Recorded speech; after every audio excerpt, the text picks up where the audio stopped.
How's it going? It's another episode of Checkmate. This episode right here is being filmed in the studio. At some point, I will show you guys a tour of the studio of Starman Films Global Networks studio, also home of Law Music Group. Today on Checkmate, we're going to get right to it. My counterpart is off today, but the show must go on. So what I did is I set up a little situation here, and we're just going to kind of skim through some of the topics of what's going on. Like, for instance, I don't know if you guys have heard that let's get on this topic. I mean, I know a lot of talk has been going around about the Cassie and Diddy situation. And I have my opinions on that, but they're reserved for right now because we have other news that we're diving into. It's going to kind of tie to the Cassie and Diddy situation. Okay? All right. Let's start with the interview that Gene Deal had on The Art of Dialogue, which he's been having a lot of daggone interviews on that show. I give props to my man. I know it's costing him a nice bag to keep Gene over there like that. You know what I mean? Nice bag.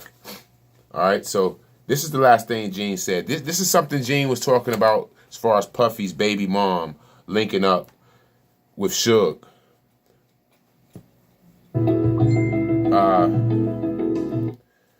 Let's give it a second to, of course, it's going to have to go past any advertising and all of that stuff. And we see what the man talking about. Let's hear it. You know what I mean? So I got to get your reaction, man. After all these years of you telling me that, it was pictures out there of, Suge Knight with Misa, Diddy baby mom, and it's pictures out there of him holding Justin Combs as a baby. Hey, man, Suge Knight, he finally, man, he got a podcast with Dave Mays. Shout out to Dave Mays, man, that's my guy.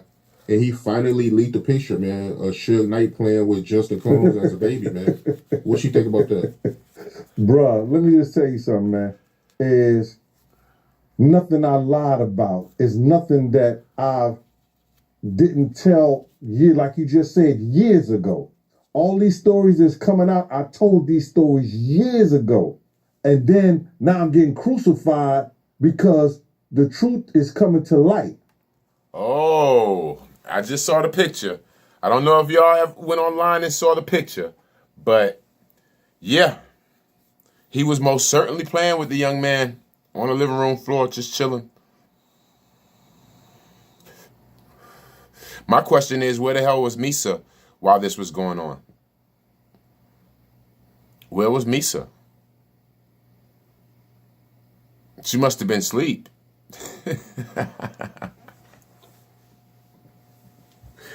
Let's hear some more, man. You understand? Check this out. I said Puff got mad because Wolf showed him a picture that was in a magazine of Suge Knight and Misa. Suge was hugging Misa and while she had Justin in her arm, and under the capture, the picture said, "What the East Coast won't take care of, the West Coast will." Okay, so right there's our problem. There's our problem. Allowing your young lady, your significant, to wield that much power in the situation compromises your situation. So if that's your baby mom, and you hadn't put things down to where it's a moral thing, like regardless what goes on, I'm not going to step on you and you're not going to step on me. You're not going to disrespect me and I'm not going to disrespect you, even if we decide not to be together. If that's not put down and that's not stated, then you have a situation to where your baby moms, your wife, your lady can go and play your face because you guys are still kind of like tied, right? And she decides to move on with whomever and don't have any respect for the beef that you have with this person. She's going to do it. She's gonna do it. So you gotta establish that situation with your lady. Okay, so that's that little thing. Before we go too much further, man, did you hear that Charleston White got jumped on stage? Somebody ran on the stage and tried to jump on him. Now my man put up a hell of a fight. You know what I mean? I don't even think they really got anything off on Charleston, but you know, bro, you're gonna have to get some security, man. You're gonna have to get some security, bro. You're gonna have to get some security. This is getting out of hand. Okay? All right. So, all right, now, like I was saying earlier, I don't know if many people know about the new charges that were brought, the new accusations that were brought up on Diddy. And man, there's been a lot.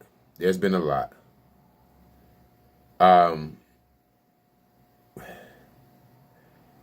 Bro, man, I mean, really, man, honestly, we kind of all knew that it was some real creepy shit going on in the industry. We just didn't know, you know, for those who aren't in the industry, then we're not, you know, in a certain level of the industry, then we're not privy to what goes on behind those doors. But, oh, I tell you, there's stuff that went on. The fucked up thing, man, let's just hear this real quick, and we'll get right back.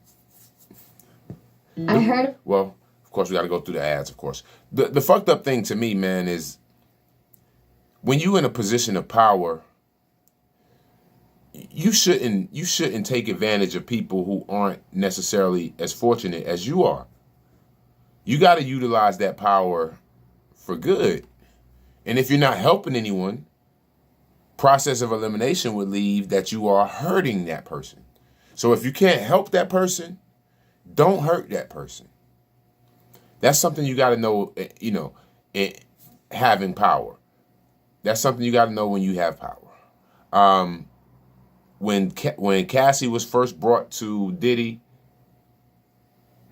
she was under the management of Ryan Leslie. And Ryan Leslie's not a bad guy. You know, he's not a bad artist. He's a decent artist. I mean, you know, I can see the defects or defaults or whatever. But he was a decent artist and a decent producer. But he brings this artist to Puff Daddy. He never thought in a million years that it would turn out like this. You know, that Puffy would take the artist, push him to the side, and keep things going without him. But take a listen. Let's see what we got. Better known as Cassie. They began dating, and Ryan continued working on his music and produced tracks for Bad Boy Records, Usher, Britney Spears, and Beyonce, while Cassie pursued her modeling career. Ryan's passion for making and performing music impressed label executives, from Antonio L.A. Reid to Tommy Mottola. But despite the respect he was earning in the industry, his solo career hit a snag. He recorded an album entitled Just Right, and it was set to be released in 2005. However, Ryan told Parlay magazine the album was never officially released because there was a, quote, lack of demand for it in the marketplace. He wanted to dominate the charts, but he knew he had to switch things up. A lack of demand. The social network site MySpace had just launched, and Ryan and his friends all created user profiles. During a live performance, Ryan stated that he and his associates decided to test the platform by concocting a social experiment. They created a profile for Cassie and included some of her cute modeling photos. Ryan added, "When you put a beautiful woman on MySpace, both guys and girls would like to be her friend." There it is. Started back then. Started back then. So if this young lady does not want to be exploited, why is she letting Ryan Leslie exploit her? Way back then. I mean, we coming down on Puffy, but I've never heard an accusation that he held a gun to her head. The stuff that I heard was deplorable, but I've never heard an accusation that he put a gun to this young lady's head. Let's listen to some more.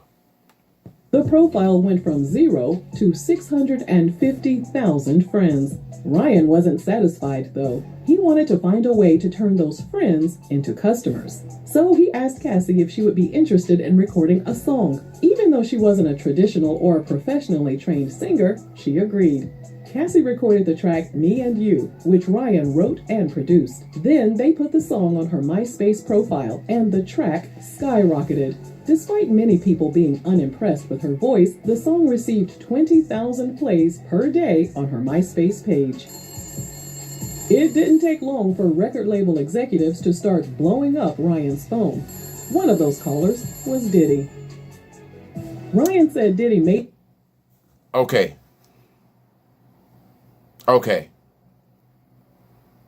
Was this young lady pimped out to Diddy? Did Ryan groom her like they saying that the boys did? Did Ryan groom her first and pass her off to Diddy? I mean, because we coming down like, yo, man, that was messed up how he did. Oh, boy, that was his girl. Bomb, bomb, bomb. Sounds to me like, oh, yeah, shout out to RRG Network. That's where we're getting some of this content. But it sounds like to me that the brother knew exactly what he was lining her up for. He was lining her up for his way into the industry. Let's go on. He made him an offer he couldn't refuse, so Ryan decided to release Cassie's debut album on Bad Boy Records in a partnership with his production company. Cassie's self-titled debut album was released in August 2006 and debuted at number 4 on the Billboard 200. And then, well, you probably know what happens next. When you have a smoking hot product on your hands, people get excited about the product. People fall in love with the product. And Puffy fell in love with Cassie. And that's his girlfriend today. Cassie? Did the nigga just cry on stage? Did he just lay it out like he's a victim? I'm not marching my woman in front of this powerful man and pushing her out in the front like, yo, you need to love this. You need to love this. This is what you need to love. And then when he finally loves it, I feel some kind of way.